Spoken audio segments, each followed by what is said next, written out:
আমাদের বিয়ের ৮ বছর পরেও যখন আমার সন্তান হচ্ছিল না, তখন আমার স্বামী আমাকে রেখে দ্বিতীয় বিয়ে করেন। শুধুমাত্র একটা সন্তানের জন্য আমার স্বামীর ৬ তলা বিল্ডিং এ আমার কোনো ঠাঁই হয়নি। আমার স্থান এখন গার্মেন্টস ফ্যাক্টরিতে। ২০১৫ সালে আমাদের পারিবারিকভাবে বিয়ে হয়। আমি খুবই মধ্যবিত্ত ফ্যামিলির একটা মেয়ে। বলতে গেলে যখন আমাদের বিয়ে হয়েছিল তখন আমার স্বামীর পরিবারও মধ্যবিত্ত ছিল। সেই অবস্থাতে আমার স্বামী একজন প্রাইভেট কোম্পানিতে চাকরি করত। আমাদের বিয়ের ২ বছর পর্যন্ত আমাদের সংসারটা খুবই আনন্দের সাথে কাটছিল। তখন আমি আর আমার স্বামী ঢাকায় একটা রুম ভাড়া করে থাকতাম। আমাদের বাসাটা যদিও অনেক ছোট ছিল, কিন্তু সেইখানে অনেক শান্তি ছিল। আমাদের বিয়ের পর আমার স্বামী তেমন একটা বেতন পেত না। আমার বিয়ের পর থেকে তার প্রমোশন বাড়ে। এই কারণে তো আমার শ্বশুর শাশুড়ি আমাকে ভীষণ ভালোবাসতো, বলতো আমার বৌমা অনেক লক্ষ্মী। আমার বৌমা আমার সংসারে আসার পর থেকে আমার ছেলের ইনকাম বেড়ে গেছে। এতে করে কিন্তু সব কৃতিত্ব আমার স্বামীর ছিল, কারণ সে খুবই মনোযোগ দিয়ে কাজ করতো অফিসে।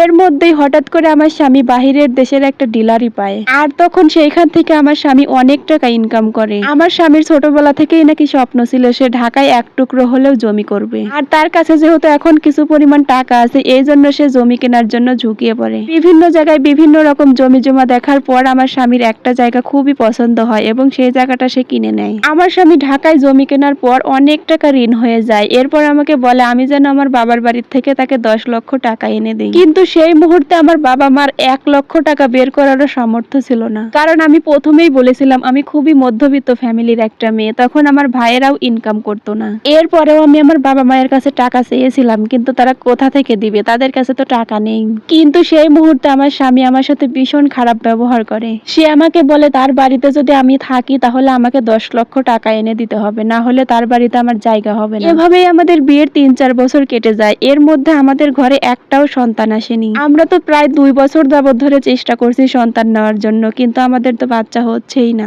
এরপর থেকে আমরা দুজন মিলে ডাক্তার দেখাই, আর ডাক্তারের কাছে যাওয়ার পর ডাক্তার জানায় আমি কোনোদিনও মা হতে পারবো না, সমস্যাটা নাকি আমার। এরপর থেকেই আমার স্বামীর ব্যবহার দিনে দিনে একদম চেঞ্জ হয়ে গেল। সে আমাকে বাচ্চা নেওয়ার জন্য অনেক প্রেসার ক্রিয়েট করে, বলে তার অফিসের সব কলিগদেরই নাকি বাচ্চা আছে, তারও তো শখ করে বাবা ডাক শোনার। কিন্তু এইখানে আমার কি করার আছে, আল্লাহ তো আমাকে সন্তান দিচ্ছে না। তখন আমার স্বামী আমাকে জানায় সে নাকি দ্বিতীয় বিয়ে করবে। সে যদি দ্বিতীয় বিয়ে করে তাহলে তার শ্বশুর বাড়ির থেকে অনেক টাকা যৌতুক পাবে, আবার তার বাচ্চাও হবে। তার মুখে এইসব কথা শুনে আমি ভীষণ কান্না করতাম, তাকে অনেক বোঝাইতাম, তার হাতে পায়ে পর্যন্ত ধরে কান্না করতাম, প্লিজ আর কিছুদিন আমরা চেষ্টা করে দেখি না আমাদের বাচ্চা হয় কিনা। আমার স্বামী আমাকে বলতো তোর তো বাচ্চা হবে না, ডাক্তার তো বলেই দিয়েছে, আমি আর কিসের অপেক্ষায় থাকবো। আমি তাকে অনেক বুঝাইতাম, বলতাম আল্লাহ যদি আমাদের বাচ্চা দেয় তাহলে কোনো ডাক্তারের ক্ষমতা নেই আমাদের বাচ্চা না দেওয়ার। কিন্তু সে আমাকে কোনো সময়ই বুঝতে চাইতো না। হঠাৎ করেই সে একদিন তার অফিসের একটা মেয়েকে বিয়ে করে নিয়ে আসে। যদিও ওদের মধ্যে আগে থেকেই সম্পর্ক ছিল, আমি সেরকম ভাবে পাত্তা দিতাম না, আমি কোনো কিছুই বলতাম না। আমি একটু একটু জানতাম, কি বা বলবো, আমার তো সন্তান হবে না, তারপর বাবার বাড়ি থেকেও কোনো টাকা পয়সা নিয়ে আসতে পারবো না। আমার স্বামীর দ্বিতীয় বিয়ে করার পর থেকে আমার স্বামী একদম আমাকে দেখতে পারে না, আমাকে পছন্দই করে না। এরপর আমার স্বামী আর তার দ্বিতীয় বউ দুইজন মিলে চাকরি করে টাকা জমিয়ে তারপর তার বাসায় ৬ তলা একটা ফ্ল্যাট করে, আর সেইখানে আমার স্থান হয় একদম নিচে সিঁড়ির কাছের একটা রুমে। তখন আমার স্বামী আর তার দ্বিতীয় বউ থাকতো ৩ তলায়। বিশ্বাস করবেন কিনা জানি না, কত রাত, কত দিন, কত সকাল, কত সন্ধ্যা স্বামীর সাথে এক মুহূর্ত কথা বলার জন্য অপেক্ষায় থাকতাম। আমাদের দেখে বোঝাই যেত না যে আমি তার বড় বউ, আমিও তার স্ত্রী, তার উপর আমারও অধিকার আছে। কোনো দায়িত্বই সে পালন করতো না, শুধুমাত্র আমাকে প্রতি মাসে ৫,০০০ করে টাকা দিত খাওয়ার জন্য। এত অবহেলা, এত তিক্ততা আমার আর মেনে নিতে সহ্য হচ্ছিল না। এইদিকে বাবার বাড়িতেও যেতে পারছিলাম না, কারণ আমার স্বামী যখন বাবার বাড়ির থেকে টাকা আনতে বলেছিল তখন আমি বাবা মায়ের সাথে অনেক খারাপ ব্যবহার করেছিলাম। ভেবেছিলাম আমার স্বামী তো এখন ঢাকায় ফ্ল্যাট করবে, ঢাকায় বাড়ি আছে, বাবার বাড়িতে না গেলে আর কি হবে। এই কথা ভেবে ভেবে বাবা মায়ের সাথে অনেক খারাপ ব্যবহার করতাম। এখন সেই বাবা মায়ের কাছে আমি কিভাবে যাব?